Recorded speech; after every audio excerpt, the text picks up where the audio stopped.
And they took people and they put them on a calorie-restricted diet, kind of typical stuff again I'm taught in college, to see the impact on weight loss when they're sleep deprived or getting enough sleep, right? So they put the people on this particular diet, monitor everything. One phase of the study, they're getting 8.5 hours of sleep, all right? And then they track all their metrics. Another phase of the study, same exact diet, same exercise, they don't change anything else, but now they sleep deprive them and they take away 3 hours of sleep.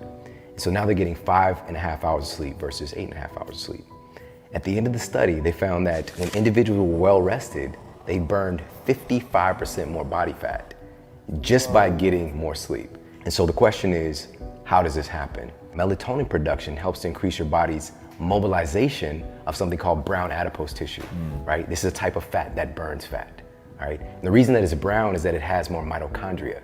So it's very energy dense, right? These mitochondria, just for people who, I'm sure people have heard of this, but it's like these energy power plants in your cells that are creating the energy currency of your body, like how you experience energy, the energy exchange, something called ATP. And so when you are producing adequate melatonin, you're producing and mobilizing adequate amounts of brown adipose tissue, which just puts you in a metabolically advantaged state, right? But if you're not getting the melatonin production, which you've got to meet two requirements. Number one, you need a biological night. So that means this could actually be during the day, but it's a consistent cycle of when it gets produced. But the other requirement needs to be met, that you need darkness. Your body produces melatonin exclusively in darkness. And so that's one. Also, how do they get that body fat change? HGH production, which we talked about too. Human growth hormone is muscle sparing, and it's a big driver of energy. It's also known as a youth hormone. Kids have an insane amount of HGH being produced. This is why they have so much energy. We have a pretty sharp decline in our production right around 18 to 20.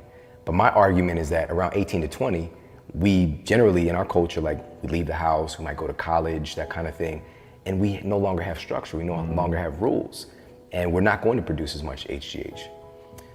Third thing, really quickly, and this all has to do with the diet and the food choices, is leptin, all right? And I know people have talked about leptin before, but leptin is your body's kind of glorified satiety hormone.